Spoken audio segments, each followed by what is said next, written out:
নমস্কার বন্ধুরা, মানসীর কিচেনে সবাইকে স্বাগত জানিয়ে সর্ষে পোস্ত দিয়ে পাবদা মাছের ঝালের রেসিপিটা আপনাদের সাথে শেয়ার করতে চলে এসেছি।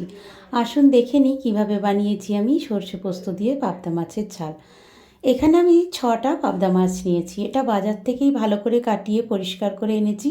তবে পাবদা মাছ বিশেষ কিছু কাটা বা বাছার পরিষ্কার করার কোনো ব্যাপার থাকে না, শুধু ভেতরের তেলটা পেটটা কেটে দিয়ে আর ডানা পাখনা কেটে দিলেই পরিষ্কার হয়ে যাবে। তো যাই হোক, এখানে আমি থালার মধ্যে একটু সর্ষের তেল দিয়ে দিলাম, যাতে মাছগুলো আগে থেকে ধুয়ে রেখেছিলাম তার উপরে সর্ষের তেল দিলাম যাতে না ফাটে, গায়ে ছিটে এসে না লাগে। আর দিয়ে দিলাম লবণ আর হলুদ।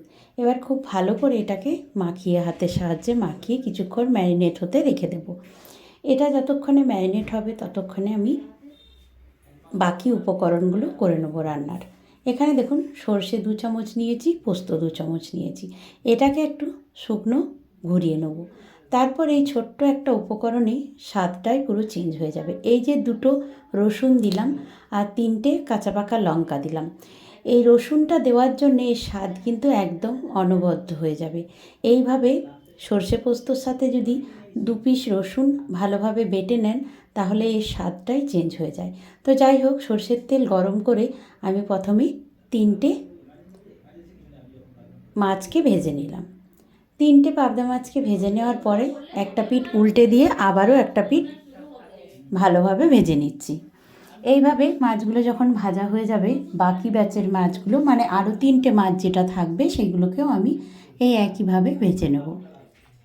আর পাবদা মাছ খেতে সকলেই ভালোবাসে, কারণ পাবদা মাছে বিশেষ কাঁটা থাকে না, তাই জন্য ছোট বড় সকলেরই কিন্তু পছন্দ হয়। আর এটা কিন্তু খুব সুন্দর একটা টেস্ট আছে, তাই পাবদা মাছ খেতে আমরা সকলেই পছন্দ করি। আর সর্ষেটাকে দেখুন, সর্ষে পোস্তটাকে ভালো করে জলে গুলে আমি একটা বাটিতে রেখে দিয়েছি। আর এখন দিলাম ওই তেলে মাছগুলো সম্পূর্ণ ভাজা হয়ে যাওয়ার পরে কিছুটা কালো জিরে আর একটা কাঁচা লঙ্কা চিড়ে দিয়ে আমি দেখুন জলে গোলা পোস্ত সর্ষেটা দিয়ে দিলাম।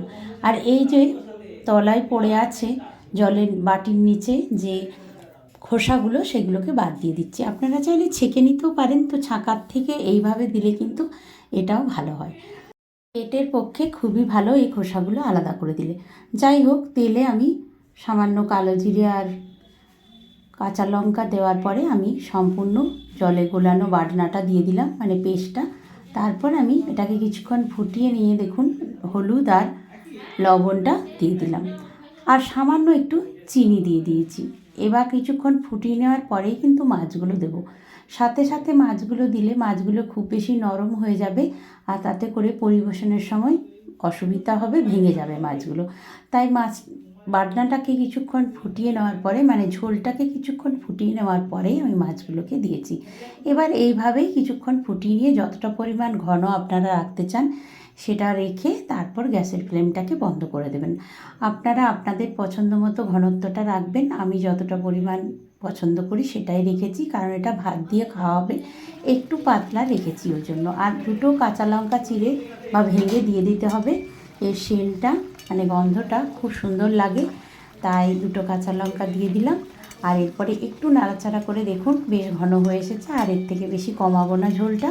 তারপরে আমি গ্যাসের ফ্লেমটাকে বন্ধ করে দেবো আর তারপর একটা প্লেটে আপনাদের পরিবেশন করে দেখাচ্ছি। আমি জানি আমরা সকলেই পাবদা মাছের ঝাল বানাই এইভাবে, কিন্তু আমি এই রসুনটা দেওয়ার ফলে এর টেস্টটা কিন্তু দেখেছি সম্পূর্ণ আলাদা হয়েছে, বেশি ভালো খেতে লাগে বাটনার সাথে 2টি রসুন বেটে দেওয়ার ফলে।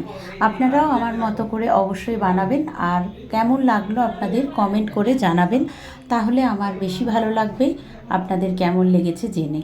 তো যাই হোক, নতুন পুরনো সকল বন্ধুদের ধন্যবাদ জানিয়ে আমি এখানেই আজকের রেসিপি ভিডিওটি শেষ করছি। সবাই ভালো থাকবেন, সুস্থ থাকবেন।